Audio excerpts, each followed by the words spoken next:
राज्यात अनेक घोटाळे झालेले आहेत आणि या घोटाळ्यांसंदर्भात अधिवेशनामध्ये सरकारनं श्वेतपत्रिका काढावी अशी मागणी काँग्रेसचे प्रदेशाध्यक्ष हर्षवर्धन सपकाळ यांनी केली। पुणे जमीन घोटाळा प्रकरणामध्ये क्लीन चिट दिल्याचा आरोप करत या प्रकरणावर सुद्धा अधिवेशनामध्ये चर्चा झाली पाहिजे अशी मागणी सुद्धा हर्षवर्धन सपकाळ यांनी केली आहे।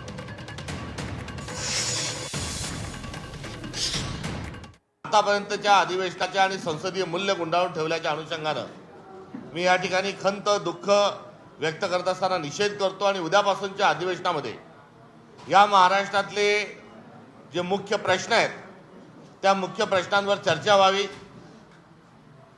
जे आरोप होतील त्या आरोपाच्या अनुषंगाने त्याचं उत्तर द्यावं।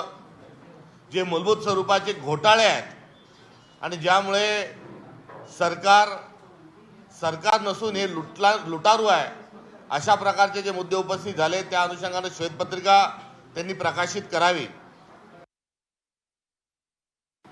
पार्थ पवारांचा जो जमीनचा जो घोटाळा होता त्यालाही क्लीन चिट कुठेतरी दिली आणि कायदा सुव्यवस्था जी आहे ती ऐरणीवर आलेली आहे। त्या अनुषंगाने या अधिवेशनामध्ये चर्चा व्हावी अशा प्रकारची या अधिवेशनाच्या पार्श्वभूमीवर आमची मागणी आहे।